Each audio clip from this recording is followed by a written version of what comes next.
हमारे यहाँ यूनिफॉर्म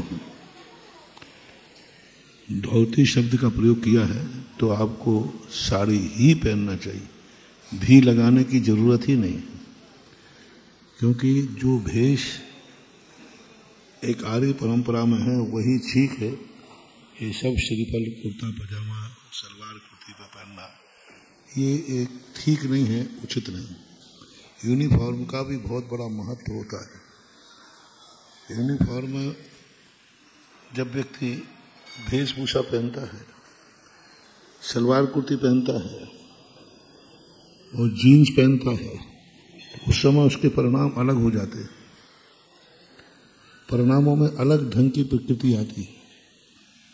और जब साड़ी का पहनते हैं तो परिणामों में अलग प्रभाव पड़ता है। वास्तु से ड्रेस का बहुत संबंध है। उन्होंने ड्रेस की आकृतियों का प्रभाव बताया। उस आकृति का बहुत बड़ा प्रभाव होता है। किस आकृति का कपड़ा बना हुआ है, उस आकार प्रकार से भी बहुत फर्क पड़ता है। यदि सलवार और कुर्ती की जो आकृति है, यह अपने आप में परिणामों को कभी भी धार्मिक रूप नहीं दे सकती। उसके परिणाम कभी धार्मिक होंगे ही नहीं। माला फेरने में भी उसका मन धार्मिक नहीं होगा, अर्घ्य चढ़ाने में भी धार्मिक नहीं होगा। उन परिणामों के साथ में उसकी कहीं ना कहीं विकृति नजर आएगी, क्योंकि उसकी जो आकृति है वह आकृति परिणामों को बिगाड़ती है। वास्तु का पूरा सिद्धांत आकृति पर आधारित है, पूरा सिद्धांत। ज्योतिष पूरा शरीर की आकृति पर निर्धारित है। किस प्रकार का ललाट है, किस प्रकार के कान है, किस प्रकार की आंख है, किस प्रकार के होंठ है, किस प्रकार गर्दन है, छाती है, उंगलियां हैं, नाखून हैं, नाखून की जो आकृतियां हैं, पूरा ज्योतिष जो है, सामुद्रिक शास्त्र का ज्योतिष है, पूरा आकृति के आधार पर ही निर्णय करते हैं। पूरा सामुद्रिक शास्त्र और पूरे सामुद्रिक शास्त्र में पूरे शरीर की आकृति ही दिखेगी और आकृति के आधार पर निर्णय करते हैं कि यह व्यक्ति किस प्रकृति वाला है, इसके जीवन में क्या होगा और किस ढंग से जिंदगी जिएगा। आकार प्रकारों को लेकर के दूसरा वास्तु भी जितना भी है वो सब आकार के, किस आकार का मकान है, किस आकार का प्लाट है, किस आकृति में उसको बनाया जा रहा है। घर का हर कमरा भी, कोना भी, वस्तु भी, घड़ी भी, घड़ी किस आकार की लगी हुई है, बल्ब किस आकार का लगा हुआ है, आपका पलंग किस आकार का बना हुआ है, कुर्सी आपकी किस आकार की बनी हुई है। इन सब आकृतियों में थोड़ा थोड़ा कहीं ना कहीं से कोई ना कोई विशेषता है। इसलिए वस्त्रों में जो धोती दुपट्टा की आकृति है और जो तुम्हारी साड़िका की आकृति है, यह आकृति नियम से व्यक्ति को परिणामों में बहुत कुछ सहयोगी होती है। ये रूढ़ी नहीं है। पहले मैं भी रूढ़ी मानता था कि ये रूढ़ियां हैं, यही पहनना चाहिए। अरे शरीर ढकना है, किसी के माध्यम से ढको। लेकिन जब ज्योतिष का और वास्तु का अध्ययन किया तब पता चला कि नहीं, इसका तो बहुत बड़ा प्रभाव है। आप जीन्स की जो आकृति होती है वह आकृति इतनी खतरनाक आकृति है कि जीन्स यदि बुढ़ा भी पहन लेना तो उसके मन में भी विकार की उत्पत्ति हो जाएगी।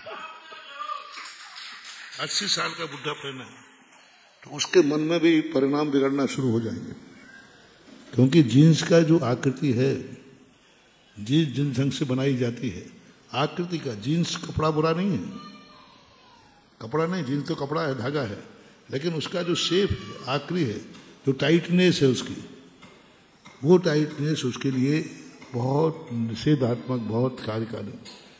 सलवार कुर्ती आप पहनते हैं उसमें भी टाइटनेस है, उसकी व्यवस्था अलग है। उसके शरीर का जो आकृति है वो आकृति एक अलग ढंग की बन जाती है, उसमें उसके परिणाम अलग ढंग के उत्पन्न होंगे। तो इन सब का प्रभाव होता है। इनको रूढ़ियां ही ना माने, इनके कोई सिद्धांत हैं। स्कूलों में क्यों यूनिफॉर्म बनाया जाता है? किसी भी ड्रेस में आओ ना। पुलिस की एक ड्रेस क्यों बनाई गई? मिलिट्री की एक ड्रेस क्यों बनाई गई? वकील की एक ड्रेस क्यों बनाई गई? क्या फर्क पड़ता है? कैसा भी खड़ा हो जाए वकील तो वकील ही है, लेकिन उससे कट टाइप और काला कोट क्यों पहनना? क्या जरूरी है? जब एक छोटे की केस की अदालत में निर्णय करने के लिए एक निर्धारित यूनिफॉर्म पहनना पड़ता है, तो यहां तो जन्म जन्म के केसों का निर्णय होता है। वहां कितना निर्णय है? एक केस, दो केस। उसके लिए वकील फरियाद करता है तो उसे यूनिफॉर्म में खड़े होना पड़ता है। बिना यूनिफॉर्म के मजिस्ट्रेट के सामने अपनी फरियाद।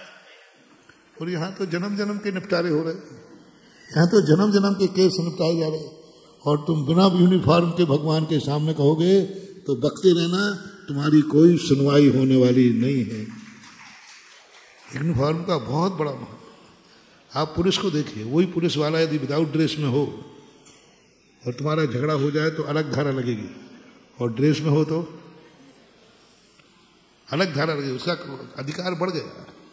इसी प्रकार से तुम मंदिर की ड्रेस में हो तो तुम्हें कर्म की अलग धारा लगेगी, और जनरल ड्रेस में हो, भली मंदिर आ रहे हो, लेकिन अलग धारा लगेगी। इसलिए धार्मिक कार्यक्रमों में आप लोग वही ड्रेस पहने जो मंदिर की होती है, और मंदिर की ही पहनना चाहिए। पहले लोगों के पास, पहले महिलाओं में, पुराने महिलाएं जो जीवित हों, मंदिर के कपड़े अलग हुआ करते थे। मंदिर के महिलाओं के, पुरुषों के तो होते ही हैं, महिलाओं के भी पूरे वस्त्र, साज का आदि जो भी वस्त्र पहनते हैं वो मंदिर के अलग होते थे। मंदिर से जाने के बाद उनको उतार दिया जाता था, और वो मंदिर के लिए ही उपयोग में आएंगे। मंदिरों के वस्त्रों से ना तो भोजन होगा, ना शौच, बाथरूम वगैरह कुछ नहीं जाते थे। मंदिर के वस्त्र अलग से निर्धारित होते थे, उनका प्रभाव भी अलग पड़ता है। मैंने कई बार बताया, कभी बता दूंगा। मंदिर के लिए उपयोग करने वाला एक वस्त्र तुम्हारे घर में सदा रहना चाहिए, और मंदिर का वस्त्र, आप लोगों को अभिषेक पूजन करने वाला वस्त्र, जिस घर में यदि सूख रहा है, संसार की कोई भी ऊपरी बाधा उस घर में प्रवेश नहीं करती। उस घर में कोई नींबू का, कोई मिट्टी का मूठ का, कोई नींबू मिर्ची का कितने भी प्रकार के व्यक्ति मंत्र तंत्र कर दे, बस उस घर में मंदिर का एक वस्त्र होना चाहिए। मंदिर का अर्थ मंदिर का नहीं तो तुम सब मंदिर को उठा के ले जाओ। हाँ, तो हमने, तुम तो महाराज जी ने कहा है कि मंदिर का वस्त्र, तो पता चले कि सब मंदिर का वस्त्र है। मंदिर के निमित्त से हर व्यक्ति, आप कितने वस्त्र रखते हैं मुझे इस पर कोई काउंटिंग नहीं करा रहा हूं, मेरा तो कहना है, प्रश्न आया है तो हर व्यक्ति को अपना एक वस्त्र मंदिर के लिए आपके नाम से जरूर होना चाहिए। आपका बालक 8 वर्ष का हो जाए, उसे कितने वस्त्र खरीदना, एक धोती दुपट्टा मंदिर के नाम से खरीदना। जब वो मंदिर जाए वही पहन के जाए। वो वस्त्र यदि उसके घर में सूखता रहा है, उस बच्चे को कभी नकारात्मक ऊर्जा कभी प्रवेश नहीं कर सकती। महिलाओं को भी कितनी साड़ियां हैं, मुझे कोई ऐतराज नहीं है। एक वस्त्र, एक जोड़ी वस्त्र मात्र मंदिर के हों, जो मात्र मंदिर के ही काम आते हो, ऐसा वस्त्र यदि आपका घर में है तो आपके लिए कभी भी वो बाहर की कोई बुरी नजर, कोई बुरी दृष्टि, कोई ऊपरी बाधा, कोई नकारात्मक ऊर्जा आपके घर में और आपकी जिंदगी में प्रवेश नहीं कर सकती, क्योंकि मंदिर का एक वस्त्र है। इन चीजों को लोग नकारते जा रहे हैं। घर में होना चाहिए, घर में सूखने दो उसको, घर में 24 घंटे रहने दो। और यदि और इससे ज्यादा तुम चाहते हो तो आप जब भी कहीं बाहर जाए, 2 चीजें आप अपनी अतिथि में स्थान बना लीजिए। एक मंदिर का धोती दुपट्टा, और एक छोटी सी पोटली में अष्टद्रव्य। ये सदा तुम्हारे थैले में पड़ी रहने दो, सदा पड़ी रहने दो। तो कितना भी तुम दुनिया में घूम के आ जाना, कभी तुम्हें नकारात्मक स्थिति नहीं बनेगी। तुम्हारे बच्चे का कोई अपहरण नहीं कर सकता। बहुत बड़ी अष्टद्रव्य साधारण नहीं है। चाइना के वैज्ञानिकों ने खोज की है कि चावलों का ही प्रयोग क्यों किया जाता है द्रव्य में। उसका बहुत बड़ा रीजन है। यदि आध घंटे चावलों से भरी हुई कटोरी किसी व्यक्ति के सामने रखी रहे तो 24 घंटे में इतनी ताकत आ जाती है कि कोई उसको कितनी भी बद्दुआ देवे लेकिन उसको प्रवेश नहीं कर सकती। चावलों में इतनी ताकत होती है। तो मात्र धार्मिक नहीं, और इतना भाव और कर लो कि अष्टद्रव्य और धोती दुपट्टा क्यों रखना। शायद कहीं गया और रास्ते में मुनिराज मिल गए तो क्या मैं खाली हाथ दर्शन करूं? ध्यान करते मुनिराज टकरा सकते हैं? तो कम से कम मेरे पास चावल होगा तो जाओ, भली मुनिराज मिले या नहीं मिले, पूरी यात्रा में मुनिराज के दर्शन करने का पुण्य तुम्हारे खाते में जमा हो रहा है, क्योंकि तुम पुण्य लेके गए हो। तुम्हारे अटैची में एक धोती दुपट्टा पड़ा है। क्या पता कहीं मंदिर करने गए और वहां धोती दुपट्टा नहीं मिला तो पड़ा रहना दो। अब तुम्हारा मंदिर मिले या नहीं मिले, तुम पहनो या नहीं पहनो, तुमने एक धोती दुपट्टा रख लिया तो आपकी अटैची में पड़ा हुआ धोती दुपट्टा जब तक पड़ा है तब तक निरंतर आपको भगवान के अभिषेक पूजन का पुण्य आपके खाते में जमा होगा। ये धार्मिक रीजन, हमने दोनों रीजन बताए। आपके वेशभूषा को लेकर आपने कहा क्योंकि आज की वेशभूषा बहुत गंदी हो गई है, बहुत गंदी हो गई है। पुरुष ढकता जा रहा है, स्त्री उघड़ती जा रही है।